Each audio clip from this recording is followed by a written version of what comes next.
بسم الله الرحمن الرحيم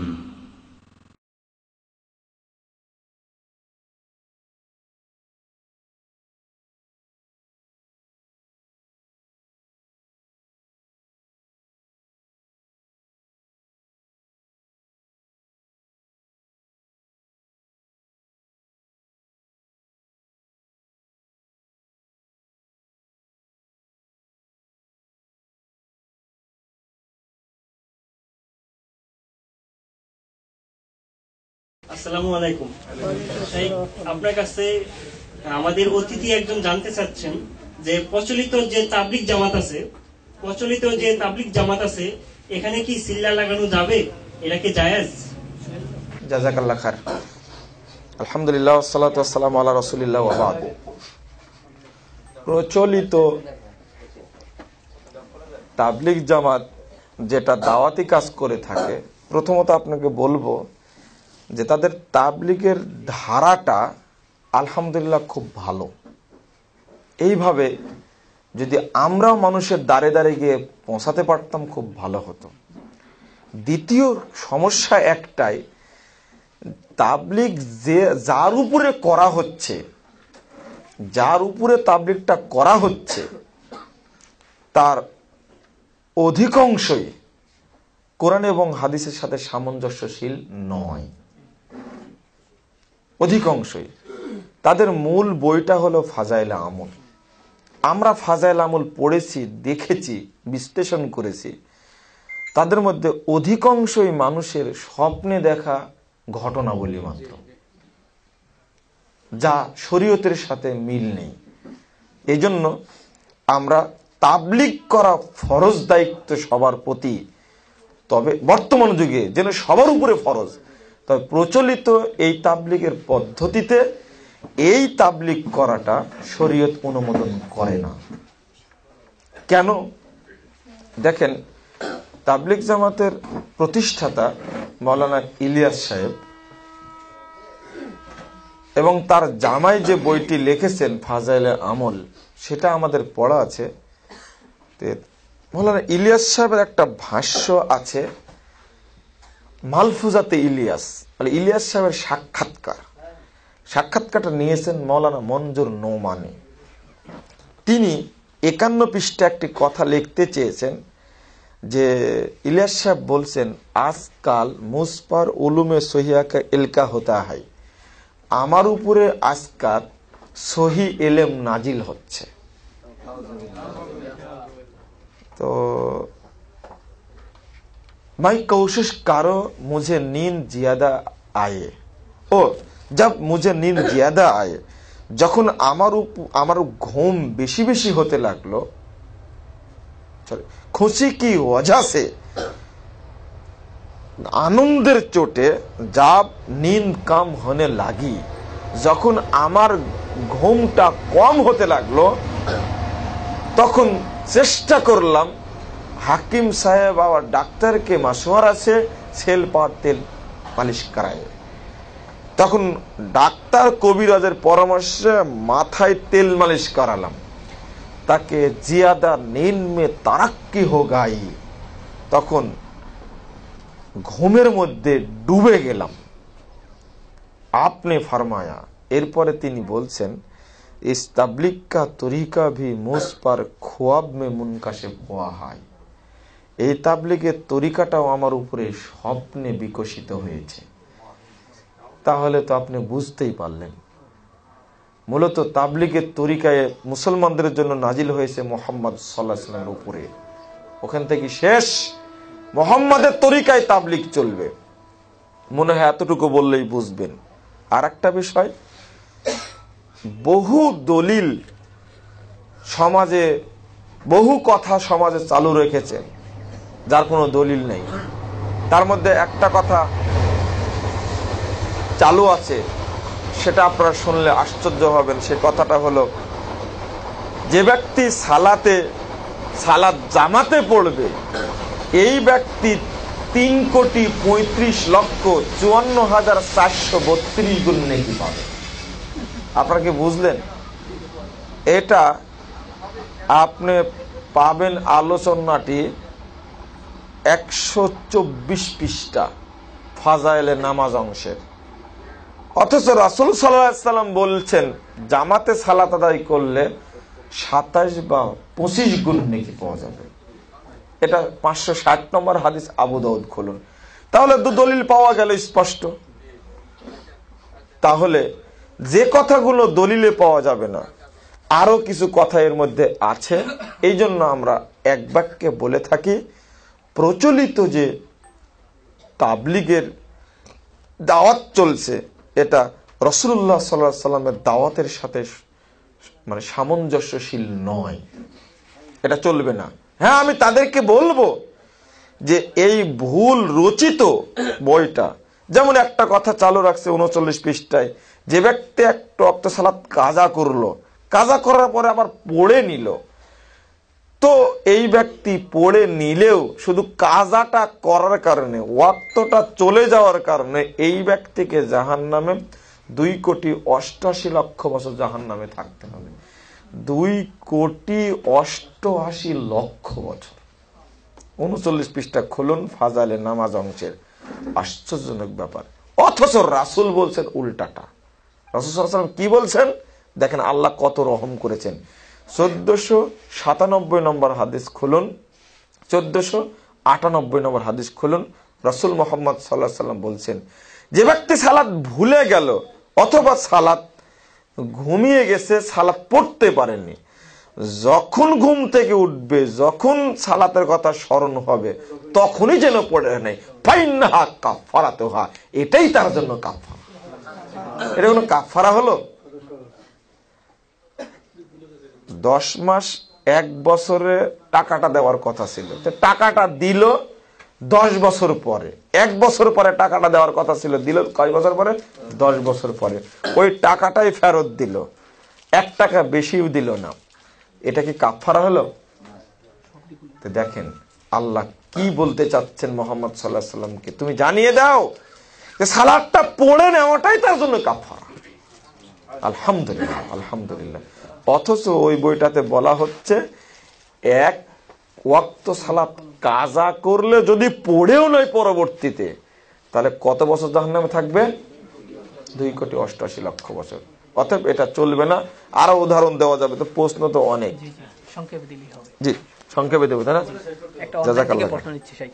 জি, অনলাইনে আমাদের এক রীতি বোন প্রশ্ন করেছেন, যে মহিলারা একা সফর করতে পারবে কি যদি তার কাছের কেউ মারা যায় কিন্তু তার স্বামী কাছে না থাকে? তার মানে তিনি বোঝাতে চেয়েছেন যে তার যদি মাহরাম কেউ না থাকে তাহলে সে একা একা কোনো মহিলা সফর করতে পারবে কিনা। বোন রীতি প্রশ্ন করেছেন অনলাইন থেকে। জি, জাযাকাল্লাহ খায়ের। বোন যে প্রশ্ন করেছেন বর্তমান সময়ের জন্য খুব গুরুত্বপূর্ণ প্রশ্ন।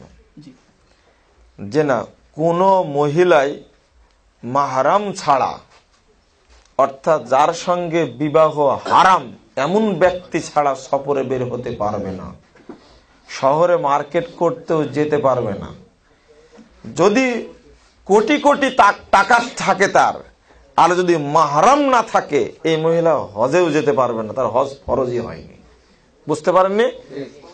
হয় তার ভাই থাকবে, না হলে তার বাপ থাকবে, না হলে মামা থাকবে, এক কথায় মাহরাম থাকবে, যেতে পারবে না।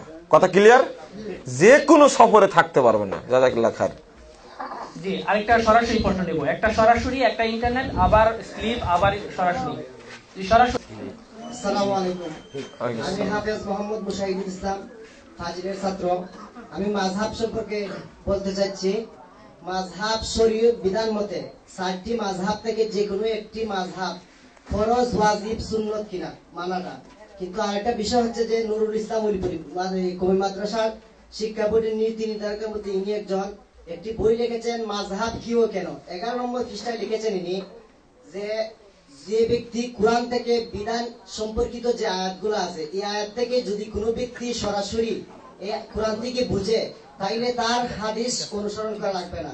আর যদি কোনো ব্যক্তি কোরআন থেকেই না পারে, তাইলে হাদিস অনুসরণ করতে হবে। আর হাদিস থেকে যদি সে না পায়, তাইলে ওই যে মাযহাব সম্পর্কিত ইমামগণের অভিমত এখান থেকে নিতে হবে। তো এখানে ওলিপুরি যে লিখেছেন বইটা, ওনার যুক্তিরা কতটা কতটা সঠিক এবং এই যে শরীয়ত বিধান মতে ওয়াজিব সুন্নাত ফরজ কিনা এটা জানতে চাচ্ছি।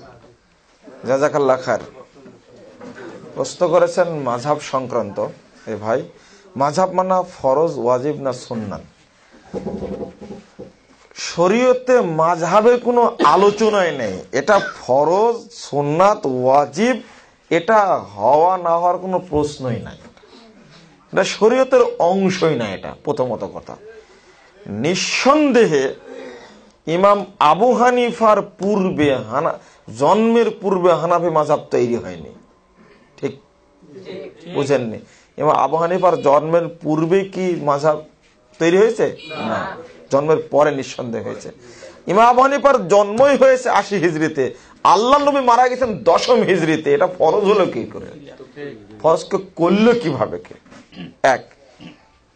দ্বিতীয় বিষয় হলো এই যে ফরজ মাযহাব 4টায়, 4টাই করা লাগবে, তাই না? তো বলা হচ্ছে মাযহাব যদি 4টা ফরজ হয় তাহলে 4টার একটা মানবো কেন? কয় ওয়াক্ত সালাত ফরজ? যে কোনো এক ওয়াক্ত পড়লেই হবে নাকি? কয় ওয়াক্ত পড়তে হবে? 5 ওয়াক্ত পড়তে হবে। যে মাযহাব যদি 4টাই ফরজ হয় তো 4টাই মানতে হবে, তাই না? যদি মুসলিম উম্মতের উপরে ফরজ করা হয়, মূলত এই উপমহাদেশে এই চর্চাটা হয়, মাযহাব চর্চাটা উপমহাদেশে হয় খুব বেশি। মানুষকে এই মাযহাবি জালে আবদ্ধ করার কারণে মানুষ আজকে শরীয়ত থেকে অনেক দূরে। আমি বলি একটা কথা, পুকুরে ইলিশ মাছ পাওয়া যায় না। পাওয়া যায়? কথা শুনে মনে হচ্ছে আপনাদের এলাকায় পাওয়া যায় নাকি? পুকুরে ইলিশ মাছ পাওয়া যায় না। এরপরেও যদি পুকুরটাকে ভাগ করা হয় 4 ভাগে, তাহলে তো আরোই পাওয়া যাবে।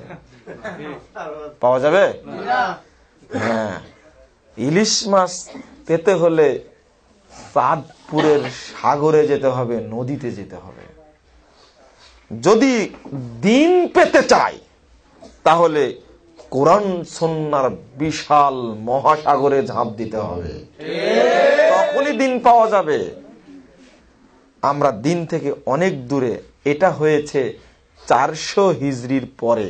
400 হিজরির পরে তার মধ্যে একজন ব্যক্তি বলছেন 145 পৃষ্ঠা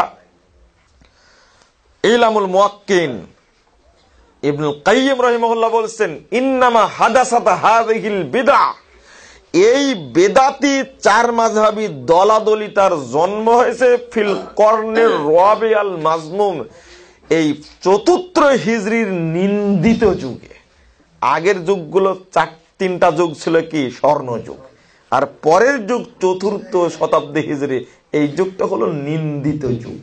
এই যুগে তৈরি হয়েছে। শাউলিল্লাহ মুহাদ্দিস দেহলভী বলছেন হুজ্জাতুল্লাহিল বালেগার 118 পৃষ্ঠা, এই ছেলেটা বলল আমি পড়ি ফাজেলে, তোমাদের একটা বই আছে দেখো, একটা বই প্রচলিত হুজ্জাতুল্লাহিল বালেগা, তার মধ্যে লেখা আছে ইলাম আন্নান নাসা ক্বাবলাল মিয়াতির রাবিয়াতে গায়রু মুজমিইনা আলা তাকলিদিল খালিস লি মাজহাবিন ওয়াহিদিন বিআইনিহি। তিনি বলছেন, হে ছাত্ররা তোমরা জেনে রাখো যে 4র্থ শতাব্দী হিজরির পূর্বে কোন একজন ব্যক্তি নির্দিষ্ট অন্ধ মাযহাবের উপরে ছিলেন না। স্পষ্ট হয়ে গেল তাহলে এটা 4র্থ হিজরির পরের ঘটনা। তো 4র্থ হিজরির পূর্বে যারা আমল করেছেন তারা কি জান্নাতে যাবেন না? ইমাম আবু হানিফা, ইমাম মালিক, ইমাম শাফি, ইমাম আহমদ বিন হাম্বল রাহিমাহুমুল্লাহ, এই সমস্ত ব্যক্তিবর্গের পূর্বে যারা পৃথিবীতে ছিলেন, আমল করেছেন, তারা কি জান্নাতে যাবেন না? তারা যেভাবে করেছেন ওইভাবে করব। আরে মাযহাব যদি মানতেই হয় তাহলে এই সমস্ত ব্যক্তির নামে মাযহাব তৈরি করব কেন? তারা না সাহাবী, তারা না তাবেঈ, আর তারা না খলিফা। যদি 4 মাযহাব মানতেই হয় তাহলে রাসূলের মনোনীত 4 জন খলিফার নামে মাযহাব তৈরি করব। একটা মাযহাব হবে বাকারিয়া মাযহাব আবু বকরের নামে, আর একটা মাযহাব হবে উমরীয় মাযহাব, এটা উমর রাদিয়াল্লাহু নামে। যদি মাযহাব মানতেই হয় তাহলে উসমানীয় মাযহাব মানবো উসমান রাদিয়াল্লাহু নামে। তারা ছিলেন জান্নাতি সাহাবী, তারা ছিলেন 4 খলিফা। এত যুগ পরে এদের নামে মাযহাব তৈরি করার কি দরকার? নেটে আমার অনেক বক্তব্য আছে, আপনারা শুনে নিন। যে আলেমের নাম বললেন, ও আলেম তো আসলে এখন গালিগালাজের সাগরে হাবুডুবু খাচ্ছে, তো উনাকে আর কি বুঝাবেন? আমরা এতটুকু বলবো, আল্লাহ তাকে হকটা বলার এবং বুঝার সমতুই দান করুন, এছাড়া আমাদের কিছু বলার নেই। কারণ একটা জিনিস হলো, আমরা হকের বিষয়টা খুব গুরুত্বপূর্ণ, হকের বিষয়টা খুব গুরুত্বপূর্ণ যে আবু জাহাল রাসূলের মুখ থেকে সরাসরি কোরআন হেদায়েত শোনার পরেও ঈমান আনেনি, আনেছে কি? আর রোম সম্রাট মুশরিক ব্যক্তি আবু সুফিয়ানের কাছ থেকে শুনেই হেদায়েত গ্রহণ করেছিলেন, তাই না? তাহলে হেদায়েত পাওয়ার বিষয়টা আল্লাহ প্রদত্ত রহমত, পাওয়া যায় না। জি, জাযাকাল্লাহ খায়ের। আর একটা সংক্ষেপে, আমার বক্তব্য তুমি আগেই বলেছো, আমার সংক্ষেপে না, যা বলবো একবারে ফাঁক ফোকর বন্ধ হবে ইনশাআল্লাহ। এটা এখান থেকে বলি। জি, নারী পুরুষের সালাতের পদ্ধতি রাসূলের সুন্নতি দলিল দিয়ে বুঝিয়ে বলবেন।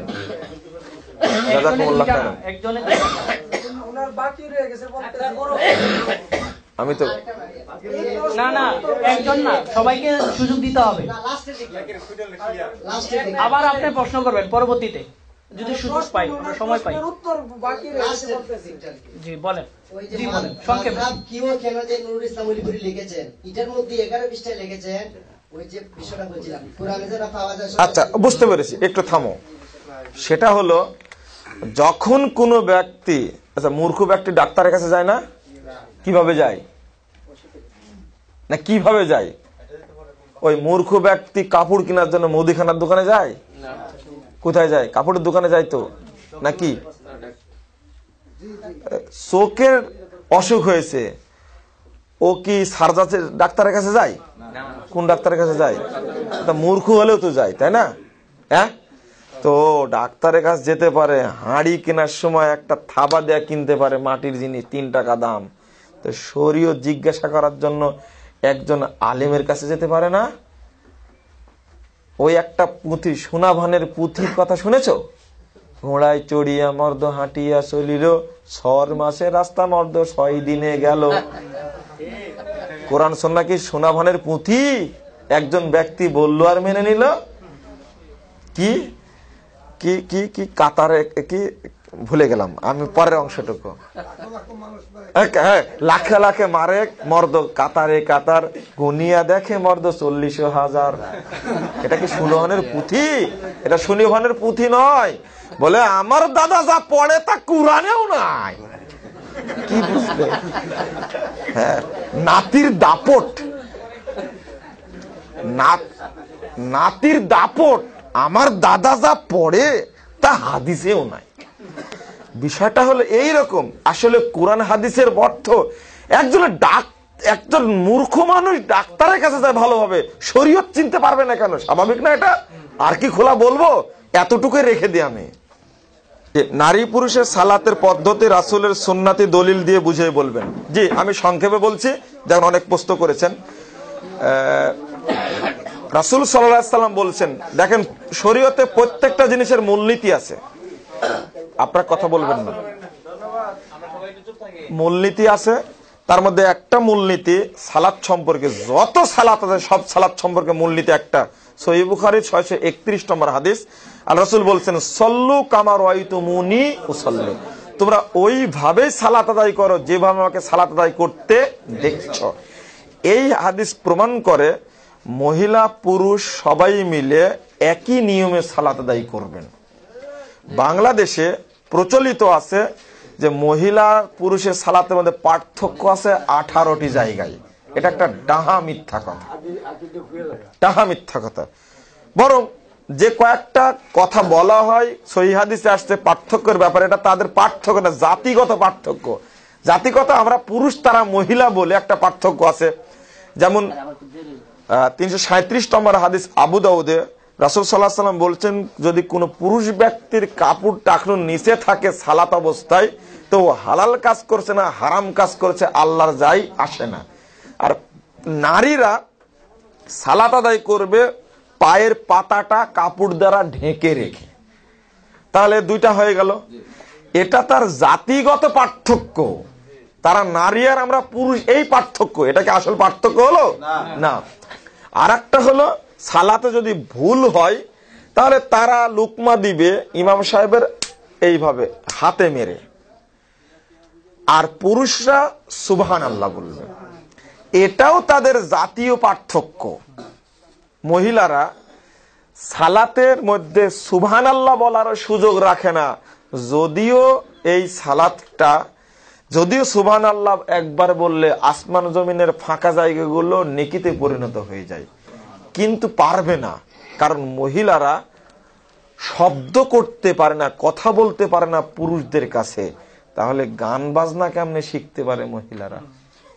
সালাতের মধ্যে সুবহানাল্লাহ বলতে পারে না, আর আপনি হারমোনি কিনে দিয়েছেন মেয়ের জন্য, গান বাজার জন্য না। এটা মাঝখানে বললাম কথাটা। তো এটা পার্থক্য না, নারীরা ওইভাবে সালাত আদায় করবে যেভাবে পুরুষরা করে। তবে কিছু পার্থক্য বলা হয়েছে। একটা পার্থক্য, তারা দুইটা পা এক জায়গায় করে সালাতে দাঁড়াবে। সালাতে পড়ছে ঘরের মধ্যে চাদর গায়ে দিয়ে কাপড় পরে, এরপরেও বলছে দুই পা এক জায়গায় করে দাঁড়াবে। কেন? লজ্জা স্থানের সাথে মহিলাদের মাটির সম্পর্ক হয়ে যায়। নাউজুবিল্লাহ। পর্দা খুঁজতে খুঁজতে হুজুর গেছে সালাতের মধ্যে, খুব কষ্ট পায়। যেমন বাংলাদেশের এক শ্রেণীর আলেম টিভি চ্যানেল বন্ধ করতে হবে, তো কোনটাতে? Piece TV. কেন? স্টার জালসা চোখে পড়ে না? কিরণমালা চোখে পড়ে না? এটাতে নারী পুরুষের বিচ্ছেদ ঘটাচ্ছে, গোটা দেশটাকে ধর্ষণের স্বর্গরাজ্য বানাচ্ছে। হুজুর দেখতে দেখতে পিস টিভি দেখে ফেলেছে। যে পিস চ্যানেলটা বাংলাদেশে একমাত্র টিভি চ্যানেল, বিশ্বের টিভি চ্যানেল একটাই মাত্র যেটা শুধু ইসলামের স্বচ্ছ রূপ তুলে ধরে, সেটা বন্ধ করার জন্য বলল। আর একটা কথা, পুরুষরা হাত বাঁধবে নাভির নিচে আর নারীরা বাঁধবে বুকের উপরে, এটাও যৌন সরসরি একটা। তওবা তওবা তওবা, এটা বলি কি করে? যখন সেজদা করবে তখন মাটির সাথে আর রানের সাথে হাত রেখে করবে, যেন পর্দার ব্যাঘাত না ঘটে। একে সহ্য করা যায়? কত কষ্টকর বিষয়। সালাত সংক্রান্ত যত বিষয় আছে মহিলাদের সংক্রান্ত, অধিকাংশ হলো যৌন বিষয়গুলোকে সামনে নিয়ে আসা হয়েছে। নাউজুবিল্লাহ। মা বোনদের বলবো, এই পার্থক্যর কোনো দলিলই নাই। বুকে হাত বাঁধা, নাভির নিচে হাত বাঁধা যে পার্থক্য, পুরুষরা নাভির নিচে আর মহিলারা বুকের উপরে, বরং নারী পুরুষ উভয়ে বুকের উপরে হাত বেঁধে সালাত আদায় করবে, এটাই হলো হাদিস দ্বারা প্রমাণিত। জাযাকুমুল্লাহ খায়রান। জি, আরেকটা প্রশ্ন আমরা সরাসরি নিচ্ছি। জি ভাই, আপনি প্রশ্ন করেন, তারপর নেব অনলাইন থেকে। আর আমরা অনেকগুলো এগুলো আসসালামু আলাইকুম। সংক্ষিপ্ত তিনটা প্রশ্ন করতে চাই, একটা এবং সংক্ষেপে কোন রচনা না, কোন রচনা না, যে ওই যে একটা কথা হয়েছে নবীজি হাজির নাজির কিনা। জাযাকাল্লাহ খায়র। খুব চমৎকার আকীদাগত প্রশ্ন। নবীজি হাজির নাজির নন। নবী মুহাম্মদ সাল্লাল্লাহু আলাইহি সাল্লাম মারা গেছেন, তিনি কবর থেকে দুনিয়ার মানুষের তিনি কিন্তু উপকার করার ক্ষমতা রাখেন না। হাদিস সহিহ বুখারীর 1037 পৃষ্ঠা, প্রথম 137 পৃষ্ঠা, আর হাদিস নম্বর হলো 1010 নম্বর হাদিস। মুহাম্মদ সাল্লাল্লাহু আলাইহি ওয়াসাল্লাম মারা গেছেন, এটা কোরআনের আয়াত 30 এবং 31 নম্বর আয়াত সূরা জুমার। তো যদি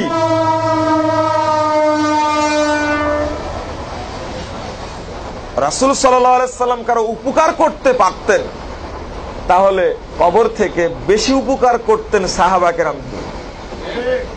কিন্তু মৃত্যুর পরে উমর রাদিয়াল্লাহু আনহু সহ সাহাবীরা আসলেন রাসূল সাল্লাল্লাহু আলাইহি সাল্লামের চাচা আব্বাসের কাছে দোয়া চাওয়ার জন্য, পানির জন্য। সহিহ বুখারীর হাদিস। এসেই বলছেন যে আল্লাহুম্মা ইন্না কুন্না নাতাওয়াসসালু বিনাবিয়িকা আমরা নবীর মাধ্যমে আপনার কাছে পানি চাইতাম, ওয়া ইন্না নাতাওয়াসসালু বিআম্মি নাবিয়িকা, এখন পানি চাচ্ছে আপনার কাছে নবীর চাচার মাধ্যমে, আপনি পানি দিন, তো পানি হতো। তাহলে সাহাবা কেরাম কবরের কাছে না গিয়ে চাচা আব্বাসের কাছে গেলেন কেন? যদি রাসূল সাল্লাল্লাহু আলাইহি সাল্লাম কবর থেকে সাহাবীদেরকে উপকার করতে না পারেন, তাহলে পৃথিবীর কোনো অলি গৌস কুতুব, কোনো পীর কবর থেকে কোনো মুরিদের উপকার করতে পারবে না। এক, হাজির নাজির নন, এই আকীদাটা খারাপ আকীদা।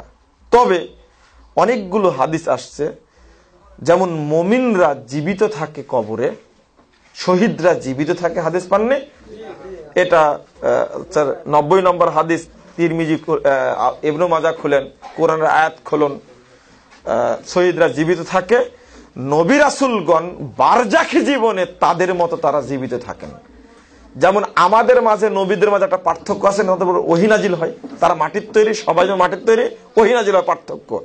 নবীদের মধ্যে যারা মারা গেছেন তাদের মধ্যে নবীদের একটা পার্থক্য আছে, অন্যদের কোনো ইবাদত নেই। তবে প্রত্যেক নবী রাসূল মৃত্যুর পরে তারা আল্লাহর সন্তুষ্টিতে সালাত আদায় করেন, এটা হাদিস দ্বারা প্রমাণিত।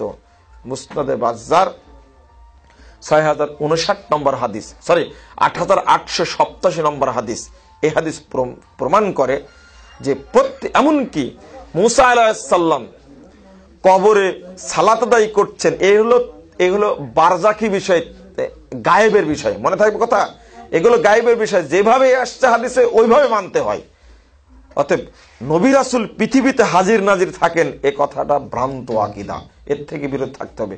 এই জন্যই হযরত কথাটা আসছে, হযরত কথাটা আসছে সম্মানে, মানে উপস্থিত, বলছে কি হযরত উলামায়ে কিরাম, অর্থ কি বলেন তো দেখি? সম্মানিত আলেমগণ, উপস্থিত সম্মানিত আলেমগণ। হযরত মানে কি হলো তাহলে? উপস্থিত। উলামায়ে কিরাম মানে সম্মানিত আলেমগণ, হযরত মানে কি হলো? উপস্থিত। মানে যে কোনো ব্যক্তি মরে গেলেও যে আমার কাছে যেন উপস্থিত, এই জন্য হযরত শব্দটা কারো সামনে লাগাতে হয় না। এইভাবে অনুরূপ ভাবে হুজুর কথাটিও বলতে হয় না, হাজির নাজির বলা যাবে না, এর থেকে বিরত থাকতে হবে। আল্লাহ আমাদেরকে মাফ করুন, আমিন। আমাদের নবী, প্রিয় নবী সাল্লাল্লাহু আলাইহি ওয়াসাল্লাম নূরের তৈরি, আবার অনেকে বলে যে মাটির তৈরি, এই ব্যাপারে কোনটি সঠিক হবে বিস্তারিত জানতে চাই।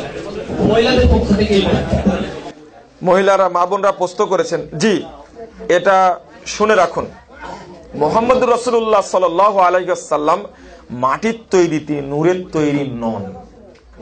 এটা কোরআনের আয়াত দ্বারা প্রমাণিত। যে আল্লাহ রাসূল সাল্লাল্লাহু আলাইহি ওয়াসাল্লাম সম্পর্কে আল্লাহ বলেছেন, কুল ইন্নামা আনা বাশার, হে মুহাম্মদ আপনি বলুন আমি মানুষ, আমি কি মানুষ মাত্র। এর বাশারুন, এর পরের বাক্যটা হলো মিসলুকুম, তোমাদের মতো। যখন বললেন মানুষ, এরপরে যখন বললেন তোমাদের মতো, আর কি কোনো সন্দেহ থাকে? তোমাদের মতো মানুষ। পার্থক্য হলো আমার উপরে ওহী নাজিল হয়। সূরা কাহাফ 110 নম্বর আয়াত। মানুষ কিসের তৈরি? দলিল আল্লাহ বলছেন সূরা রোম 20 নম্বর আয়াত, ওমিন আয়াতিহি আন খলাকাকুম মিন তুরাব। আল্লাহ আয়াত যতগুলো আছে তাদের মধ্যে একটা নিদর্শন হলো আল্লাহ, তিনি তোমাদেরকে সৃষ্টি করেছেন মাটি থেকে। ফাআনতুম বাশারুন তানতাশিরুন, অতঃপর তোমরা মানুষ হয়ে গোটা পৃথিবীতে ছড়িয়ে গেছো। এটা কার কথা? আল্লাহর কথা। সহিহ হাদিস খুলুন, সহিহ মুসলিম 2য় খণ্ডের 413 পৃষ্ঠা খুলুন। আল্লাহ নবী সাল্লাল্লাহু আলাইহি ওয়াসাল্লাম বলছেন যে 3টা জাতিকে 3টা জিনিস দ্বারা তৈরি করা হয়েছে। ফেরেশতাদের তৈরি করা হয়েছে নূর দ্বারা, জিনকে তৈরি করেছে আগুন দ্বারা, মানুষকে আদমকে তৈরি করেছেন মাটি দ্বারা। আর কি সন্দেহ আছে? না। অতএব এই কথা বিশ্বাস রাখতে হবে, রাসূল সাল্লাল্লাহু আলাইহি ওয়াসাল্লাম মাটির তৈরি, নূরের তৈরি নয়। আর একটা কথা মনে রাখতে হবে যে আউয়ালু মা খালাকাল্লাহু নূরি, সর্বপ্রথম আল্লাহ আমার নূরকে তৈরি করেছেন। যতগুলো ধর্মের নামে মিথ্যা কথা চালু আছে, এটা হলো শীর্ষস্থানীয় মিথ্যা কথা, এটা হলো জাল হাদিস, এই হাদিস বলা যাবে না। অনলাইন থেকে ভাই মুহাম্মদ প্রশ্ন করেছেন যে মুস কতটুকু বড় রাখা যাবে দাড়ির সাথে, যে মুসের বিধান কি? আমি আরো সংক্ষেপ করতে প্রশ্ন নাহলে হচ্ছে না। মুসটা চাঁচা যাবে না, ছেঁটে রাখতে হবে। মুসটা চাঁচা যাবে না। চাঁচা বুঝেন কি? চাঁচা জানা, শেভ করা যাবে না। মুসটা খাটো করে রাখতে হবে, যেন বড় দেখা না যায়। কথা মনে থাকবে, যেন বড় দেখা না যায়। মুসটা খাটো করে রাখতে হবে। আর দাড়িটা তো লম্বা রাখতেই হবে, ওটা তো পরিষ্কার। দাড়ি ছাঁটা, কাটা, চাঁচা, এক মুষ্টি, হাফ মুষ্টি, ছোট করে রাখা, অর্ধেক রাখা, সবগুলোই ফাঁসেকি কাজ। দাড়ি ছেড়ে দিতে হবে, মনে থাকবে। আমার ছেলের বয়স 6 মাস, এখন আকিকা দেওয়ার নিয়ম কি? আকিকা আর দেওয়ার দরকার নেই। আপনি আকিকা দেওয়ার সামর্থ্য রাখার পরে যদি আকিকা না দিয়ে থাকেন, এখন আপনি সাদাকা করবেন, যে কোনো সাদকা করবেন, আল্লাহ তুমি মাফ করো আমাকে। জীবনে একবার আকিকা দেওয়া যায় মর্মে যে হাদিসটা আছে, এটা রাসূল সাল্লাল্লাহু আলাইহি ওয়াসাল্লামের খাস ছিল। কারণ হলো আল্লাহ রাসূল তার আকিকা তিনি করেছেন। হাদিসটাকে কেউ সহিহ বলেছেন, তবে কেউ জয়ীফ বলেছেন, জালও বলেছেন। 7ম দিনে আকিকা করতে হবে, এটাই হলো সহিহ হাদিস। আপনার পরে আর আকিকা দেওয়ার প্রয়োজন নাই। জাযাকাল্লাহ খায়ের। কোথায় কোথায় হাত তুলে মোনাজাত করা যাবে আর কোথায় কোথায় হাত তোলা যাবে না? ফরজ নামাজের শেষে হাত তুলে মোনাজাত করলে ক্ষতি কি? এই দেখেন, ক্ষতি কি আর নিষেধ আছে কি, আর না করলে উপকার কি? এক্ষেত্রে রাসূলের সুন্নাত কোনটি বুঝিয়ে বলবেন? দলবদ্ধে মোনাজাত করা যাবে না? প্রশ্নটা কোথায় কোথায় হাত তুলে মোনাজাত করে যাবে? হাত তুলে মোনাজাত করার বহু স্থান আছে। যে কোনো কারণে, যে কোনো বিপদে পড়লে, যে কোনো সমস্যায় পড়লে আপনি হাত তুলে, একাকি হাত তুলে দোয়া করতে পারবেন, তবে হাতটা মুখে মাসা করবেন না। সুন্নাত সালাতের পরেও আপনি হাত তুলে দোয়া করতে পারবেন। ওই যে কিছুক্ষণ আগে হাদিস বললাম না নাকি, আজকে খুতবাই বলেছি, রাসূল সাল্লাল্লাহু আলাইহি ওয়াসাল্লামের মাথার উপরে আবু জাহল ভুঁড়ি চাপে দিয়েছিল না? 153 পৃষ্ঠা পাবেন আপনি, ফিকহুস সিরা আলবানির একটা বই। এই বইয়ের তিনি বলছেন, রাসূল সাল্লাল্লাহু আলাইহি ওয়াসাল্লাম একটা হাদিস নিয়েছেন দারাকুতনি থেকে, তাবরানি থেকে। রাসূল সাল্লাল্লাহু আলাইহি ওয়াসাল্লাম ওই দিন যখন উটের ভুঁড়ি নামিয়ে দিলেন ফাতেমা রাদিয়াল্লাহু আনহা, তখন আল্লাহ রাসূল মাথা তুলে হাত তুলে দোয়া করেছিলেন। এ দেখেন, সুন্নাত সালাতের পরেও হাত তুলে দোয়া করা যাবে। তাহাজ্জুদের পরেও করবেন। আরো দলিল আছে, একাকি হাত তুলে দোয়া করবেন। কবরে পাড়ে গিয়েও হাত তুলে দোয়া করতে পারবেন আপনি, কোনো আপত্তি নেই। তবে প্রচলিত যে মুনাজাত চলছে ফরজ সালাতের পরে, ঈদের পরে, জানাজার পরে, জালসার পরে, মৃত্যু ব্যক্তিকে দাফন করার পরে, বিবাহের পরে, আপনারা কথা বলছেন কেন পিছনে? এই প্রচলিত মুনাজাতের কোন দলিল সমাজে যে চালু আছে, কুরআন সুন্নাহের কোন দলিল নেই। বরং পুরো সালাতটাই হলো দোয়া, পুরো সালাতটাই হলো দোয়া। যদি আপনি মুনাজাত না করেন তে রাসূলের সুন্নাতকে সম্মান করলেন, আর যদি করেন তাহলে বেদাত কাজ করলেন। কিয়ামতের মাঠে রাসূলের সুপারিশ পাওয়া মুশকিল আছে, পাবেন না। বরং একটা দুঃখের কথা বলি, এই প্রচলিত মুনাজাত চালু থাকার কারণে বহু সুন্নাতকে হত্যা করা হয়েছে। যেমন বিয়ের মজলিসে যে দোয়াটা পড়তে হয় বরকনের জন্য, এটা কেউ জানে না। অনুরূপ ভাবে ফরজ সালাতের পরে যে সমস্ত জিকিরগুলো করতে হয়, এই জিকিরগুলো রাসূল সাল্লাল্লাহু আলাইহি ওয়াসাল্লাম করেছেন, মুসল্লিরা জানে না। অথচ ওই মুসল্লি ওযুর দোয়া জানে, আজানের দোয়া জানে, মসজিদে ওঠার দোয়া জানে, বাইত বাইনি জানে, রুকু থেকে ওঠার দোয়া, রুকুর দোয়া, রুকু থেকে ওঠার পরের দোয়া, সেজদার দোয়া, সেজদা থেকে ওঠার দোয়া, তাশাহুদ, দরুদ, দোয়া মাসুরা সবই জানে। কিন্তু সালামের পরে যে দোয়াগুলো পড়তে হয় এগুলো জানে না। কেন? ওই জায়গায় এই ব্যবসা চালু আছে। অতএব এই মুনাজাত সুন্নাতকে হত্যা করেছে। আপনারা, আমি এখানে সংক্ষেপ করছি, আমার একটা বই আছে শারঈ মানদণ্ডে মুনাজাত, নেটেও পাওয়া যেতে পারে। আপনারা বইটা সংগ্রহ করে বইটা পড়ার চেষ্টা করবেন। সালাতটাই মুনাজাত। কি? সালাতটাই মুনাজাত।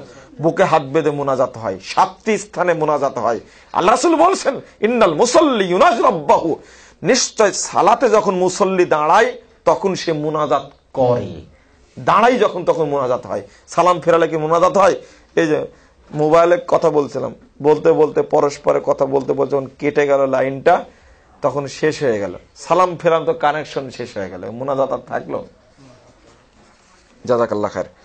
কোন কোন জায়গায় হাত তুলে বলেছি এটাতে এটা, তবে দলবদ্ধ হাত তুলে দোয়া করার কয়েকটা স্থান আছে। তার মধ্যে একটা হলো কুনুতে নাজেলা, ওই যে ফরজ সালাতে শেষ রাকাতে রুকুর পরে সবাই হাত তুলে কুনুতে নাজেলা পড়া যায় এক। আর একটা হলো আপনার সালাতুল ইস্তেসকা। আর একটা হলো বিপদ সংকেত যখন দেখা দিবে, যেমন চন্দ্রগ্রহণ সূর্যগ্রহণের সালাতের পরে দোয়া করা যাবে। জাযাকুমুল্লাহ খায়রান। বেদাত করলে কি হয় তা মুসলিম জাতিকে একটু বুঝিয়ে যান। ও, আপনি তো বেদাত বুঝেন, তাহলে বেদাত করলে রাসূল সাল্লাল্লাহু আলাইহি সাল্লামকে অপমান করা হয়। বেদাতি ব্যক্তির কোনো ইবাদত কবুল হয় না। রেফারেন্স শুনুন, সহিহ মুসলিম 441 পৃষ্ঠা খুলুন। বেদাতি ব্যক্তি রাসূলের কাছে হাউজ কাউসারে পানি পান করতে পারবে না, সুপারিশ পাবে না। সহিহ বুখারী 974 পৃষ্ঠা দ্বিতীয় খণ্ডের। বেদাতি ব্যক্তি জাহান্নামে যাবে।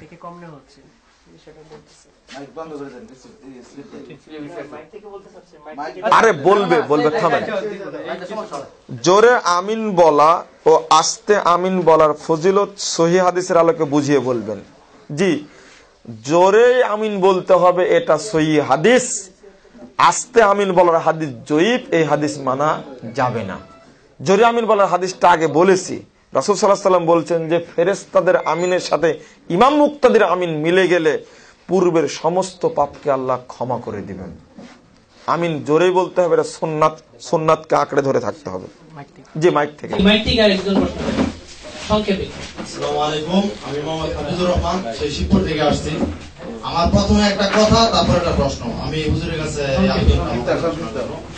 আমি আমার বাড়ি শিবপুরে, আশুদিয়া গ্রাম, আমাদের গ্রামে একটা মাদ্রাসা আছে। আমি সর্বপ্রথম সহিহ আকীদার দাওয়াত পাইছিলাম ইন্টারনেট থেকে, সেখান থেকে দেশের বাইরে থেকে। ইন্টারনেটে সহিহ আকীদার দাওয়াত পাওয়ার পরে আমি এলাকায় এসে মোটামুটি সহিহ আকীদার দাওয়াত দেওয়া শুরু করছিলাম এক পর্যায়ে।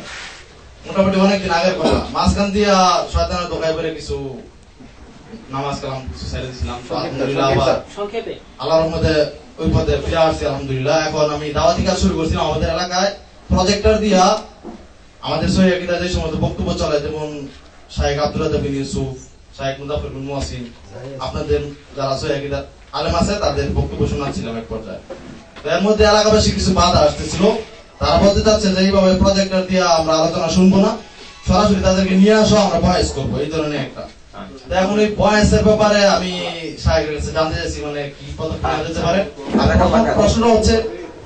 প্রশ্নটা যেটা হচ্ছে আমাদের যাকেই মানে সহিহ আকীদার কথা বলি, যে কোনো দাওয়াতের কথা বলি, তারা সবাই বলতেছে যে সবাই তো এইভাবে করতেছে, অনেক লোকেরা করতেছে, মানে তাদের কি, মানে সবাই করতেছে, আমরা বলি সমস্যা কি, তাদেরকে কিভাবে বোঝানো যায়? আচ্ছা, সুন্দর কথা। প্রথমত বাহাস করার প্রস্তাব দেওয়াটা হলো, এটা হলো প্রতারণা একটা। বাহাস করার কি দরকার? আপনাকে কুরআন এবং সুন্নাহ হেদায়েত দিতে পারেন, মুজাফফর এসে হেদায়েত দিতে পারবে?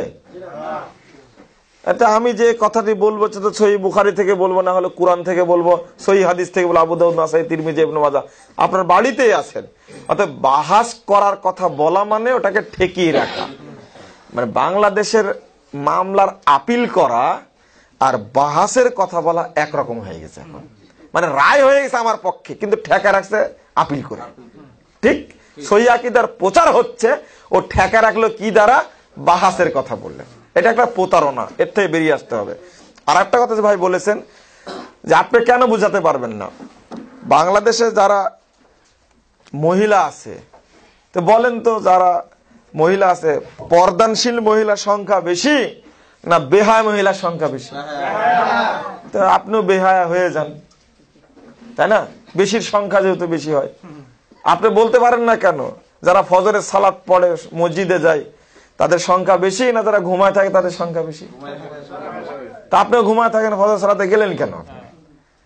সব প্রশ্নের উত্তর আসবে নেগেটিভ। যখন ধর্মের ক্ষেত্রে আসবে তখন আসবে পজিটিভ। তখন বললে সবাই করছে, আমরা কেন করছি না? একে সহ্য করা যায়? কিন্তু সহ্য করা যায় না। 1.5 হাতি লাঠি ছাড়া কোনো বুদ্ধি নাই। এটা সব দলিল কুরআন হাদিসে পাওয়া যাবে না, কিছু দলিল 1.5 হাতি লাঠি দ্বারা দিতে হবে। আপনারা খারাপ মনে করছেন? কেনই প্রশ্ন করবে? আপনি সরিষার তেল কিনতে যান এই রায়পুরা বাজারে, 100টা দোকান থাকলে 95টা ভেজাল তেল পাবে, 5টাতে ভালো পাওয়া যাবে না। বেশি বললাম মনে হয়, 2টাতে পাওয়া যাবে। এটাও বুঝলেন আপনি। কিন্তু বুঝবেন না, তখন বলবে কি সবাই করছে, এরা নিষেধ করে কিনা। এই সমস্ত কথা বলে আপনি বোঝানোর চেষ্টা করবেন। এক আর একটা আল্লাহ বলেছেন বাল আকসারুহুম লা ইয়ালামুনাল হক, 24 নম্বর আয়াত সূরা আম্বিয়া। অধিকাংশ মানুষই হক জানে না, এটা আল্লাহই বলছেন। 116 নম্বর আয়াত সূরা আনাব, ওয়াইন তুতিমান আকসারা মান ফিল আরদ, অধিকাংশ মানুষের যদি তুমি আনুগত্য করতে দাও লাইদিল্লুকা আন সাবিলিল্লাহ, তাহলে আল্লাহর রাস্তা থেকে তোমাকে পথভ্রষ্ট করবে। অধিকাংশ মানুষের আমল করতে অনুসরণ করতে আল্লাহ বলেননি। আমার বাসার পাশে মসজিদের মুসল্লির মাঝে আমি শুধু একের অফলেদন করি এবং জোরে আমিন বলি। এতে অনেকে আমার প্রতি ক্ষিপ্ত, আবার অনেকে বলে এই লোক তো সৌদি আরব থেকে এসেছে তাই এমন করে। এমন অবস্থা আমি কি করতে পারি? আপনি ওইভাবে পড়তে থাকবেন। আপনি তো সৌদি আরবের কথা বলেছে, যদি মনে করে এ হলো সুন্দরবনের মানে একটা অদ্ভুত প্রাণী, দেখতে থাকুক, আপনাকে দেখতে থাকুক, সমস্যা কি? মনে হচ্ছে একটা চিড়িয়াখানার জন্তু আসছে এটা, তাই না? আপনাকে দেখতে থাকুক, তাও তো বুঝুক। গলা ধাক্কা ধরে তো বের করে দেয়নি, যতদিন বের না করে দিবে ততক্ষণ সালাত পড়বেন মসজিদে, আর যদি বের করে দেয় সুন্নাতকে বাঁচানোর স্বার্থে বাড়িতে পড়বেন। মতিউর রহমান মাদানী সাহেব ভাই বলেছেন মৃত ব্যক্তি জানাজার ঘোষণা মাইকিং করা যাবে না, মোবাইলে বলা যাবে, আবার সাক্ষাতে বলা যাবে। তাহলে ঘুরে ফিরে তো একই কথা হলো না? ঘুরে ফিরে একই কথা না, আপনি ভুল বুঝলেন। আমার প্রশ্ন যে শোক সংবাদ, অমুকের পুত্র অমুক অমুক চাকরি করতো, অমুক অমুকের বাপ মারা গেছে, অমুক অমুক করতে গেলেন কেন? আপনি ওর পরিচয় ছাড়া বুঝবেই না। আর মোবাইলে যেটা বলবেন আপনি চিনেন, তাই আমার আব্বা মারা গেছে এই সংবাদটা দিবেন, বলতে হবে না তাকে জানাজায় আসবেন। এটার পার্থক্য। মৃত্যু সংবাদ এইভাবে দেওয়া যাবে। আপনি আননোন মানুষকে মোবাইল করতে পারবেন না, যাদের নাম্বার সেভ আছে তাদেরকেই পারবেন। আর যখন আপনি মাইকিং করছেন তখন সবাইকে জানাচ্ছেন, তো ও আপনার রিলেটিভ, তাই জানাতে পারছেন মোবাইলে। পার্থক্য বুঝেন না? আর একটা পার্থক্য, কেন কি দরকার মাইকিং করার? আপনি একটা পার্থক্য বুঝা দিই। মাইকিং তো সব মৃত্যু ব্যক্তিরই হয়, কিন্তু জানাজায় উপস্থিতি কি সব মৃত্যু ব্যক্তির মতো হয়? এই তো, তাহলে মাইকিং করে লাভ কি? বুঝেন না আপনারা? বুঝতে পারছেন কি? মাইকিং তো সবারই হয়, তাই না? জানাজায় লোক সংখ্যা কি সবার জানাজায় একরকম হয়? পার্থক্য হয় না? তোমার কি করে লাভ কি? মূলত ব্যক্তির উপরে মেসেজ করে মানুষ জানাজায় শরিক হয়। এখানে মাইকিং এর 5 পয়সা দাম নাই। লোক হয়েছে 1 লাখ, আপনার গ্রামে সর্বোচ্চ লোক আছে 400, গ্রামে মাইকিং করলেন আপনি 400 লোকের সামনে মসজিদে, লোক আসলো 1 লাখ। বাকি লোক কি মাইকিং এর কারণে আসছে? ভণ্ডামি করার জায়গা পান না। শরীয়ত বুঝতে হবে এইভাবে। যারা দাপাদাপি করে তাদেরকে বুঝাবেন। আপনারাও বুঝেননি মনে হয়। আপনারা কি বুঝলেন? বুঝাচ্ছি যে মাইকিং করলেন তো আপনার এলাকায়, রায়পুরা এলাকায় কত লোক হবে? রায়পুর এলাকায় 5000, কিন্তু জানাজায় শরীক হয়েছে 20,000 মানুষ। বাকি 15,000 লোক কোথা থেকে আসলো? মাইকিং শুনে আসছে না। ওই লোকটা মারা গেছে, এত জনপ্রিয় মানুষ, দিনদার মানুষ, সবাই শুনেছে, ঝেঁকে চলে আসছে জানাজায়। ও কি মাইকিং করেছে নাকি? ওই গ্রামে গেছিল, 10 কিলোমিটার দূরে মাইকিং গেছে না। তা মাইকিং এর গুরুত্ব নেই, গুরুত্ব হলো মৃত্যু ব্যক্তির। ভুয়া জিনিস চালু রাখছে এটা, যেটা বাংলাদেশে মানে ঝোঁকটাই চলছে এখন। একটু বলে আপনার নেব, বর্তমানে কিছু আলেম আছে বিভিন্ন ওয়াজ মাহফিলে ওয়াজের শুরুতে সহিহ হাদিসগুলোর বিরুদ্ধে কথা বলে এবং মন গড়া দলিল দিয়ে বলে। ওই তো বললাম সোনাবানের পুঁথির মতো, ওটা তো হয়ে গেছে উত্তর। এদেশের সাধারণ মানুষগুলো এখনো সহিহ হাদিসের কথা শুনলে মন দিয়ে শুনে এবং তা মানতে চায়, কিন্তু বেদাত আলেমগণ যখন তাদের বেদাতকে টিকিয়ে রাখার জন্য ভুল মাসলা মাসাইল দিয়ে তাদের পীর বুজুর্গের কথা শোনায়, তখন তারা বিপাকে পড়ে যায়। এক্ষেত্রে আমাদের এই সাধারণ মুসলিম ভাই বোনদের কিভাবে রাসূলের সহিহ সুন্নাহ আনা যায়, কিভাবে আনা যায়? আপনি যেভাবে আসতেন ওইভাবে নিয়ে আসবেন। আপনি তো বুঝছেন নিঃসন্দেহে। আলহামদুলিল্লাহ। সবচেয়ে বড় রাগ আমাদের কাছে কেন? এখন তো ফরমালিন চিনার অস্ত্র হাতে ধরাই দিছি আমরা। বাংলাদেশ সরকার যেটা পারেনি এখন আমরা পেরেছি আলহামদুলিল্লাহ। এখন ফরমালিন, অনেক আলেম ফরমালিন চিনতেন না, কিন্তু যখন জাল হাদিসের কবলে রাসূলুল্লাহ সালাত ভ্রান্ত আকীদা মানে সঠিক আকীদা এই পরস্পর এপিট ওপিট যখন বুঝতে পারছে তখন তো হকটা পেয়ে যাচ্ছে আলহামদুলিল্লাহ। কোনটা ফরমালিন, ধর্মীয় ফরমালিন, ওটা চিনতে পারছেন, বর্জন করছে। এভাবে হবে ইনশাল্লাহ, আপনার ধৈর্য ধারণ করুন। জি আমার প্রশ্ন হচ্ছে, বর্তমানে বাংলাদেশে যারা এই সঠিক ইমানের কথা বলছে তাদেরকে জেল জুলুম অত্যাচারের মুখোমুখি হতে হচ্ছে। আর ইতিপূর্বে বাংলাদেশে কয়েকটি ইসলামী চ্যানেল ছিল, ওইগুলো বন্ধ করে দেওয়া হয়েছে। তাহলে আপনাদের পিএস টিভি কি সরকারের সাথে কোনো লিয়াজু মেনটেন করে চলছে? আর আরেকটি প্রশ্ন হচ্ছে, ইসলামী রাষ্ট্র কায়েমের ক্ষেত্রে শরীয়তের বিধান কি? জাযাকাল্লাহ খায়ের। দেখেন, মানে এক একটা সময় এক একজনের যুগ আসে, তখন পিছনেরটা ভুলে যান, তাই না? সহিহ আকীদার কথা বলতে গিয়ে এই বিগত 10 বছর পূর্বেও আমরাও জেল খাটছি। অপরাধ ছিল সহিহ আকীদার কথা বলা। আমাদের জঙ্গি বলে গ্রেফতার করা, আমাদের 3.5 বছর জেল খাটাইছে। তখন তো এই প্রশ্ন করেননি। যারা একামতের দিনের কাজ করতে চায় সমাজে, এই জেলটা আলেমদের তারাই খাটাইছে তখন। ওটা ভুলে গেছেন মনে হয়? আরে আমি তো পরে গেছি, থামো, তোমাকে বলছি, আসবো ওই জায়গাতে। তো ওইটা ভুলে গেলেন কি করে? একজন মানুষ বাংলাদেশে, নাম হলো প্রফেসর ডক্টর মোহাম্মদ আসদুল্লাহ গালিব। এই বাংলাদেশে বলা যায় কোরআন এবং সহিহ হাদিস মানার দাওয়াতটা উনি ওপেন করেছেন পরিষ্কার ভাবে। এই 25 বছর, এখন 35 বছর একজন বিশ্ববিদ্যালয়ের টিচারকে তাকে জেল খাটানো হলো জঙ্গিবাদের মিথ্যা অপবাদে। অথচ রাজশাহী থাকেন তিনি 25 বছর যাবত, রাজশাহীতে কোনো মামলা নেই তার নামে। মামলা দেওয়া হলো ডাকাতির মামলা। কারা দিল? ইসলামী মূল্যবোধের 4 দলীয় সরকার, জোট সরকার। এটা কি? পরবর্তীতে আবার এসে বর্তমান সরকার আমলে জেল খাটছে। আমিও খাটলাম তার মধ্যে একজন। কথাটা খুব কষ্ট পেলাম যে সরকারের সাথে কোনো লিয়াজও আছে কিনা। পিস টিভির লিয়াজও থাকলে কি এমনি চলছে আজকে বাংলাদেশে পিস টিভির বিরুদ্ধে? আমিও তো কথা বলি পিস টিভিতে, এই সরকারের আমি জেল খাটলাম কেন? তার জঘন্য মিথ্যা নোংরা হত্যা মামলা দেওয়া হলো আমার উপরে। কি বুঝলেন আপনি তাহলে? কেন না? গাঁজাখড়ি জাজল্য মিথ্যা কথা বলা উচিত নয়। তলিয়ে দেখতে হবে, হকটা তলিয়ে দেখতে হবে। হকটা কি বলছে? হ্যাঁ, পিস টিভি বন্ধ হতে পারে, ওই দিন তো আসেনি, এখনো আসছে কি? হতেও পারে পিস টিভি বন্ধ। তবে পিস টিভি বন্ধ করবে কি করে? জাকির নায়ক আর একটা কাজ করেছে। যে জিনিসটা পিস টিভিতে দেখানো হয় এখন হাতে হাতে পিস মোবাইলে আছে, বন্ধ করেন এবার। তো ওই যে ডিশ চ্যানেল কেটে দিচ্ছে, তে এখন কেবলের ব্যবস্থা করেছে, শুধু বাসায় রাখলে পিস টিভি দড়াদড় দেখা যাবে। এখন ও বুঝবে কেমনে পিস টিভি আছে কি চ্যানেল, অমুক চ্যানেল আছে? ওই এমন একটা যন্ত্র পৃথিবী বর্তমানে তার কাছে একবারে 60 হয়ে গেছে, 60 হয়ে গেছে। এমন একটা যন্ত্র গোটা মানুষ চিন্তা করার আগে জাকির নায়ক আরো 10 বছর আগে সে চিন্তা করে বসে আছে। আমার কাছে যদি কেবলটা থাকে, বন্ধ করুক বাংলাদেশ, কেবলটা থাকলে আমি দিব্যি দেখতে পাবো পিস টিভি। অত সহজ? বন্ধ করেন দেখি আপনি। না, এইগুলো কথা বলে।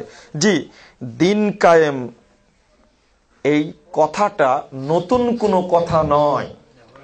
এই দিন কায়েম করে গেছেন পৃথিবীর সকল নবী রাসূল, নূহ থেকে শুরু করে 5 জন ব্যক্তির কথা এক আয়াতে উল্লেখ করা হয়েছে। অতএব এটা নতুন তথ্য নয়। যেভাবে সকল নবী রাসূল করে গেছেন ওইভাবে করতে হবে।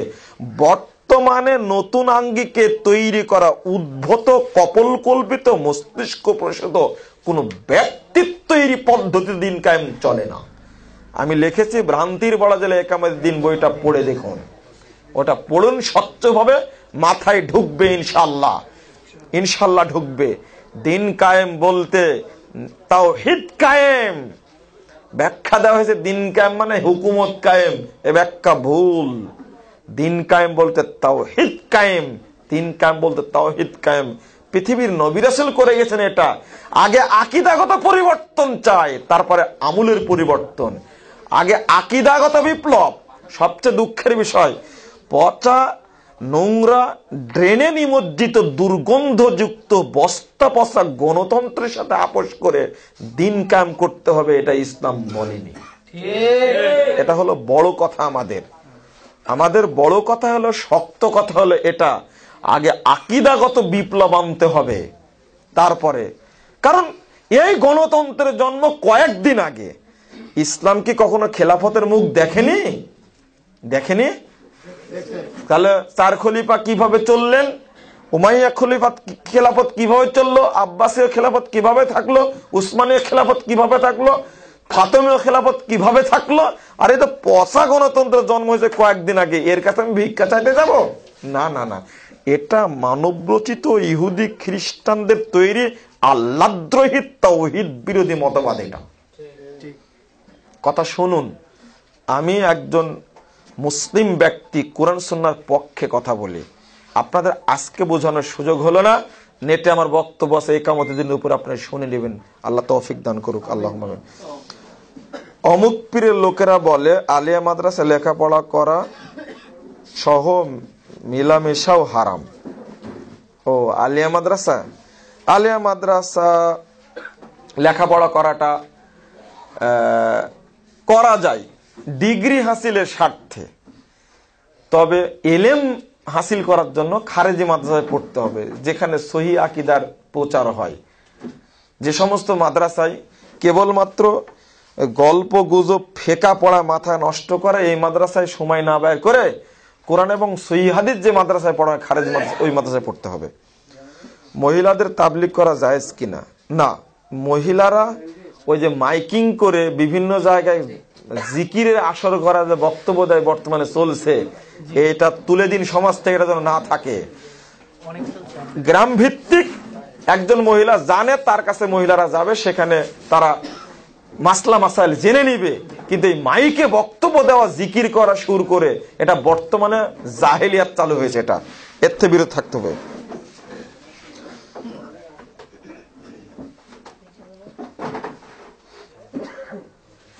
ইল্লাল্লাহ এই সম্পর্কে আলোচনা করুন। শুধু ইল্লাল্লাহ জিকির চলবে না। কোন পীর নাকি ইল্লাল্লাহ ইল্লাল্লাহ জিকির করে? যে পীরের কথা লিখছেন, ওই পীরের বইয়ে লেখা আছে উনি মানুষকে আল্লাহ বানাতে চাচ্ছেন। মানসুর হাল্লাজের উদাহরণ দিয়ে বাংলাদেশে যত এই পীর মুরিদি ইসলাম চলছে, এর থেকে আমাদেরকে বেরিয়ে আসতে হবে। আল্লাহ প্রদত্ত স্বচ্ছ ইসলাম মেনে চলতে হবে। আল্লাহ কবুল করুন, আমিন। মৌলানা সাইদির সাথে আপনার জেলখানায় আলোচনাটা একটু বলবেন কি? আহলে হাদিস নামকরণটা কি কি? অনেকে তো এটাকে একটা দল মনে করে। জি, আমার বাবা শাইখের লেখা বই জাল হাদিসের কবলে রাসূলুল্লাহ সাল্লাল্লাহু আলাইহি সাল্লামের সালাত, এই বইটা পড়ে আমার বাবা 58 বছর বয়স, প্রায় 58 বছর বয়সে এসে নিজের সালাত পদ্ধতি ঠিক করেছে। আলহামদুলিল্লাহ। জি, আমি বলছিলাম যে এইরকম ব্যক্তি বহু আছেন।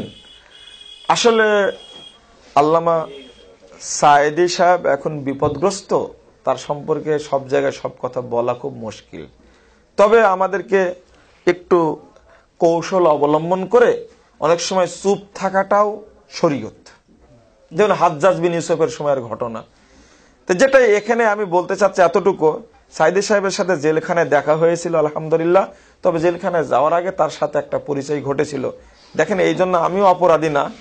আমার এই বইটা জাল হাদিসের কবলে রাসূলুল্লাহ সালাত, এই যে এই বইটা তিনি জেলখানায় পড়েছিলেন।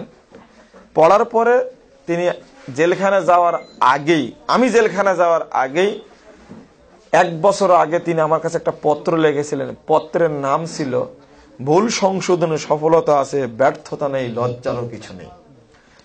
তো এই বইটি পড়ে পত্র লিখছিলেন। তা আমার কাছে মনে হয়েছিল এটা একটা স্বপ্নের বিষয়। আমার কাছে স্বপ্নের মতো মনে হচ্ছে। এত বড় একজন মানুষ, এত বড় একজন অধমের কাছে পত্র লিখবে, এটা আশ্চর্য। তো যাক, আলহামদুলিল্লাহ, দেখতে চাইতেন, আমাকে দেখা হতো না। পরে আল্লাহ বললেন তুই দেখা করে আয়। তাই হত্যা মামলা ঘাড়ে নিয়ে চলে গেলাম কাশিমপুর কারাগারে। 3 মাস 22 দিন থাকলাম একই সঙ্গে, সকাল সন্ধ্যায় হাঁটাহাঁটি করতাম। তো আলহামদুলিল্লাহ, আল্লাহ শুকরিয়া, সালাত আদায় করতাম মাঝে মাঝে তার সঙ্গে, একই সঙ্গে। তো যখন দেখতাম বুকে হাত বেঁধে রফল আদান করে সালাত আদায় করছেন, তখন মনে হয় আমার চেয়ে আপনারা বেশি আনন্দ পাবেন না। আলহামদুলিল্লাহ। তবে অনেক কথাই হয়েছে। পরে সে যে বইটা বের হলো, ভ্রান্ত আকিদা বনাম সঠিক আকিদা, এই বইটা আমি জেলখানায় পুরুপ দেখছিলাম। তে পুরো বইটা তিনি পড়লেন, আল্লাহ শুকরিয়া, আলহামদুলিল্লাহ। অনেক পরামর্শ দিলেন, সেইগুলো আমি অ্যাড করেছি আমার বইটার মধ্যে। তো আমি এই বিষয়ে আর কিছু বলতে চাচ্ছি না। আমি এতটুকু বলবো যে আপনারা চেষ্টা করুন নিজেরা ভুলগুলো শুদ্ধ করে নিয়ে সহি আকীদা এবং সহি সালাত, সহি আমল করার চেষ্টা করুন। আল্লাহ কবুল করুন, আল্লাহ আমিন। তিনি মূলত চিঠি লিখেছেন জাতির উদ্দেশ্যে, তোমাদের মধ্যে যত ভুল আছে সংশোধন করে নাও, এখানে সফলতা আছে, সংশোধন করা ব্যর্থতা নয়। কথা বুঝেছেন তো? এখন যদি বলেন যে মুজাফফর বিন মহসিন থেকে চেয়েও চিনেন না, এই কি সাইদি সাহেবের সাথে দেখা করতে পারে? সাইদি সাহেব অনেক বড় মানুষ, তা পাত্তাই পাবে না, প্রচার করছে না এখন। দেখেন, এটা হলো মিথ্যাচার, এটা হলো মিথ্যাচার, এটা তার ব্যর্থতা। আমি তো সাইদি সাহেবের বিষয়ে এতটুকু বলতে চাইব যে আপনি উনার বিষয়টা আলোচনা করছেন কেন? সহি বুখারীর হাদিসটা, রাসূলের কথাটা, রাসূলের হাদিসটা কি সাইদি সাহেবের চেয়ে মানে বেশি নিম্ন দরজার, না রাসূলের হাদিসটা সাইদি সাহেবের চেয়ে বেশি উচ্চ দরজার? তা আপনি হাদিস কোরআন দেখে আমল করুন, আমাকে বিতর্কিত করছেন কেন? চিঠিটা তো আমার আগেই প্রকাশ পেয়ে গেছে। এই চিঠিটা আমার কাছে আসার আগেই গোটা জেলখানাতে প্রকাশ পেয়ে গেছে। জেলখানা থেকে আমার হাত পর্যন্ত আস্তে আস্তে গোপন করা তো দূরের কথা, আগেই সব জায়গায় পৌঁছে গেছে। তো এটা নিয়ে রাগ ব্যাগের কোনো কারণ নেই। আপনারা আপনাদেরকে যেটা মেসেজ দেওয়া হয়েছে, ভুল ত্রুটি থাকলে সংশোধন করে নেন, আল্লাহ কবুল করুক, আমিন। আহলে হাদিস দল না, আহলে হাদিস একটা আকীদা। সালাফি দল না, এটা হলো আকীদার নাম। প্রত্যেকটা দল তৈরি হয়েছে, মাযহাব তৈরি হয়েছে বিভিন্ন ব্যক্তি এবং স্থানের নাম নিয়ে। আহলে হাদিস কখন তৈরি হয়েছে, কার নামে তৈরি হয়েছে, কেউ বুঝাতে পারবে? বলতে পারবে? ও ঠ্যাং শক্ত কতটুকু বোঝা যাবে যে আহলে হাদিসটা দল, এটা হলো আকীদা। এটা কি? আকীদার নাম। সালাফ এটা আকীদার নাম। এটা এক শ্রেণীর বেদাতি মানুষ আহলে হাদিস দল বলে পরিচয় করে, এটাকে ফেরকা বানাচ্ছে। এটা ভুল। এই চক্রান্ত বেশি দিন থাকবে না ইনশাআল্লাহ। যেই সহি আকীদা গ্রহণ করবে সেই সালাফি, সেই আহলুস সুন্নাহ, সেই হলো আনসারুস সুন্নাহ, সেই হলো তয়েফাতুল মানসুরা, সেই হলো তয়েফাতুল জাহেরা। হাদিসে অনেকগুলো নাম আসছে, নামটা বড় বিষয় না, সহি আকীদাটা, আমলটা বড় বিষয়। ঠিক। হক্কানি পীর বলতে কি বোঝায়? পীর আবার হক্কানি হয়? না, এগুলো থেকে আপনারা বিরত থাকুন। রাসূল মুহাম্মদ সাল্লাল্লাহু আলাইহি ওয়াসাল্লাম পৃথিবীর একমাত্র মনোনীত ব্যক্তি, যাকে আমাদেরকে অনুসরণ করতে হবে। যার কথা বিরোধী হবে তাকে প্রত্যাখ্যান করতে হবে, রাসূল সাল্লাল্লাহু আলাইহি ওয়াসাল্লামকে মানতে হবে। জাযাকুমুল্লাহ খায়র। রমাদানে আমরা শ্রম পালন করি সৌদির একদিন আগে পরে, যে না, সৌদি আরবের সাথে একদিনে ঈদ করা, একদিনে সিয়াম পালন করা, এই মাসালা ত্রুটিপূর্ণ। একটু বুঝলেই হবে। নেটে আমার বক্তব্য আছে, যে ভূখণ্ডে যে অঞ্চলে চাঁদ দেখা যাবে সে অঞ্চলের মানুষ সিয়াম রাখবে এবং ঈদ করবে। এই মাসালাটাই আমরা বলে আসি। আপনারা বিস্তারিত জানতে চাইলে নেট থেকে আমার অনেক বক্তব্য আছে, সেইগুলো নিয়ে শুনবেন। আজকে বিস্তারিত বলার সময় নেই। যে লাস্ট প্রশ্ন। আসসালামু আলাইকুম ওয়া রাহমাতুল্লাহি ওয়া বারাকাতুহু। বিদআতি ইমামের পিছনে রাসূল সাল্লাল্লাহু আলাইহি সাল্লামের সালাত আদায় করা যাবে কি? আর যদি তার আশেপাশে 10-15 মিনিট হাইটা যাওয়া লাগে, এই ব্যবস্থা থাকে সহি সালাত পড়ার মতো, ওই অবস্থা তার কি করবে? জাযাকাল্লাহ খায়র। জি, বুঝতে পেরেছি। বিদআতি ইমামের পিছনে আপনার সালাত হবে, এটা হলো সাহাবীদের বুঝ, সাহাবীদের আকীদা। তবে মাজার পূজারী, কবর পূজারীর পিছনে সালাত হবে না, এটার পার্থক্য। তবে সালাত হলেও আপনি পড়বেন কেমনে?